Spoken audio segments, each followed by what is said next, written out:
حسین رضوی جو کہ تحریک لبیک پاکستان کے امیر ہیں آپ اس کی جماعت کے ساتھ آپ کے منشور ملتا ہے نہیں ملتا، آپ ان کی اس کاوش کو کس طرح کا رنگ دیں گے؟ اور السلام علیکم ورحمۃ اللہ وبرکاتہ۔ اسمی محمد زبیر ہزاروی اور آپ مجھے دیکھتے رہتے ہیں ہزاروی میڈیا آفیشیل کے اوپر، لیکن اس وقت میں قاری محمد فیاض صاحب کی پرخلوص دعوت پر اور بہت بڑے اصرار کے ساتھ ان کے چینل FSU آفیشیل کے اوپر حاضر ہوا ہوں۔ تو معزز محترم سامعین اکرام، بس مصروفیات کچھ ایسی ہوتی ہیں کہ ٹائم ہی نہیں ملتا، اپنے چینلز کو بھی ٹائم دینا ہوتا ہے اور اس کے ساتھ ساتھ ٹاپکس ہمارے بہت زیادہ چل رہے ہوتے ہیں، تو ان میں سے تمام لوگوں کی جو فرمائشیں ہوتی ہیں ان کو بھی پورا کرنا ہوتا ہے ٹاپکس کے اوپر۔ تو آپ کی بھی جو کوئی فرمائش ہوگی تو ہم انشاءاللہ ضرور پوری کریں گے۔ آپ ہمارے چینل کے کمنٹس میں جا کر ہمیں جو بھی آپ نے کوئی فرمائش کرنی ہو تو کر دیجئے گا، ہم ضرور آپ کی فرمائش کے مطابق پورا اترنے کی کوشش کریں گے۔ تو اب اس کے ساتھ ساتھ قاری محمد فیاض صاحب نے مجھے ایک پرچی دی ہے اپنے کیس کے متعلق، آپ دیکھیں۔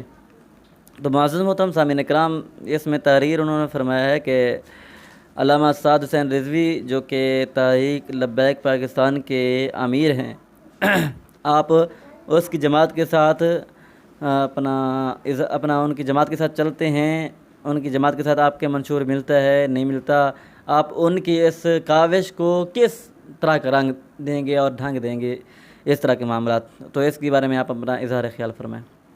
معزز و محترم سامعین کرام، تو یہ دیکھیں، پہلے میں ایک دو مثال آپ کو دیتا ہوں تو امید ہے آپ کو کچھ نہ کچھ سمجھ آ جائے گی۔ اب آپ نے مسجد میں جانا ہے نماز پڑھنے کے لیے، تو مسجد میں جانے کے لیے آپ کو نظر آئیں گے چند ایک دروازے، روشن دان، کھڑکیاں۔ تو جو سیانہ بندہ ہوگا، عقل سلیم والا ہوگا، تو وہ کیا کرے گا؟ بولیے، آ رہی ہے نا سمجھ؟ کہ وہ کیا کرے گا؟ وہ دروازے سے جائے گا، اور اس میں وہ یہ نہیں کہے گا اس کو کوئی دوسرا بندہ کہ بھائی آپ نے اس دروازے سے جانا ہے تو آپ مسجد جائیں گے، اس دروازے سے جانا ہے تو آپ مسجد نہیں جائیں گے۔ اس لیے وہ جس دروازے سے بھی جائے گا وہ مسجد پہنچ جائے گا۔ اس کے ساتھ ساتھ اس مسجد میں روشن دان بھی ہوتے ہیں، اور اگر بندہ روشن دان کی طرف سے آنا چاہے گا تو پھر کہیں گے تو صحیح، یار بندہ تو بے وقوف ہے، لیکن اوکھے سوکھے، جی ہمارے سرائکی میں کہتی ہے اوکھے سوکھے رگڑیچ رگڑوچ کے مسجد وڑ ویسی، تو وہ مشکل کے ساتھ، مشقت کے ساتھ مسجد پہنچ جائے گا۔ اور اسی کے ساتھ ساتھ آپ مزید دیکھیں کہ ایک باپ قاری صاحب نے ہمیں پرچی دی ہے کہ سعد رضوی صاحب کے ساتھ آپ کا کیا تعلق ہے، کیا ریلیشن ہے؟ بھئی وہ ایک سیاسی پارٹی ہے، جس طرح سیاسی پارٹی ہے JUI، تو JUI کا بھی اپنا منشور ہے اور تحریک لبیک TLP کا بھی اپنا منشور ہے۔ تو اب دیکھیں، کام ہر کسی کی نوعیت الگ ہے، باقی جو لب لباب ہے وہ سب کا ایک ہے۔ اب TLP کا منشور کیا ہے؟ وہ کہتے ہیں گستاخ رسول کی ایک سزا سر تن سے جدا۔ ہم انہیں اس بات کے اوپر اپریشیٹ کرتے ہیں، ٹھیک ہے۔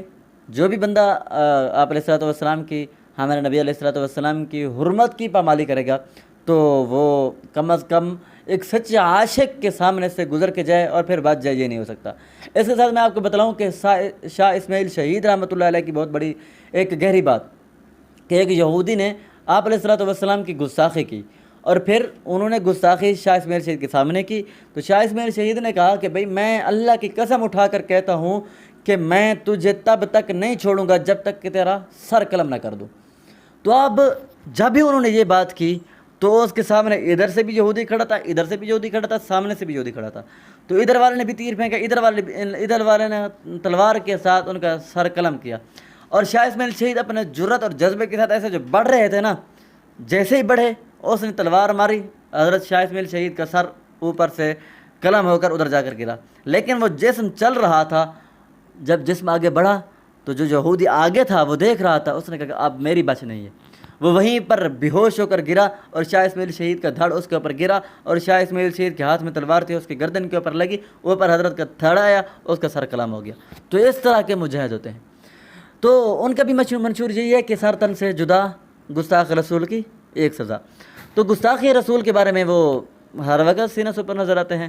تو یہ سیاسی معاملات میں ان کا منشور زیادہ سے زیادہ یہی ہے۔ تو جب اپنا آپ علیہ الصلوۃ والسلام کی حرمت کی بات آئے گی تو یہ جو بھی مسالک ہیں ویسے ان کا اپنا اپنا منشور ہے۔ جب آپ علیہ الصلوۃ والسلام کی حرمت کی بات آئے گی، آپ علیہ الصلوۃ والسلام کی عزت کی بات آئے گی، تو یہ تمام ایک ہو جائیں گے، تمام متحد اور متفق ہو جائیں گے۔ ویسے تو یہ پنجہ کھلا ہوا ہے، لیکن جب کسی کو مارنے کی باری آتی ہے تو پھر اس کو بند کر کے جب لگتا ہے تو نک پھر ہی بن رہا ہے۔ تو اب اس کے اوپر انہوں نے دوسرا یہ سوال کیا ہے کہ افواہیں کچھ پھیل رہی ہیں کہ علامہ سعد رضوی صاحب نے وہ جو ہے اپنی تحریک لبیک پاکستان کو چھوڑ دیا ہے۔ تو میرے دوستو یہ ایک احمقانہ سوال ہے، احمقانہ بات ہے۔ جو بھی یہ شوشہ چھوڑ رہے ہیں، کم از کم میں اس بارے میں یہ نہیں سمجھتا کہ انہوں نے چھوڑ دیا ہو، بلکہ جس اپنا شخص نے اپنے باپ کی قربانی دی ہو اس مشن کے اوپر، تو وہ اس جماعت کو، اس کاز کو کیسے چھوڑ سکتا ہے؟ تو سعد رضوی نے اپنے باپ کی قربانی خادم حسین رضوی صاحب کی دی ہے، تو وہ اب اپنے باپ کے مشن کو چھوڑ دے، یہ میں نہیں مان سکتا۔ یہ کم از کم افواہ ہی ہو سکتی ہے اور اغیار کی طرف سے چھوڑا ہوا شوشہ ہو سکتا ہے۔ تو امید ہے آپ کو یہ بات اچھی لگی ہوں گی۔ اچھی لگی ہیں تو ویڈیو کو لائک کریں، سبسکرائب کریں، پھر ملتے رہیں گے انشاءاللہ نیکسٹ ویڈیو نیکسٹ پیغام کے ساتھ۔ تب تک کے لیے اللہ حافظ، والسلام علیکم ورحمۃ اللہ۔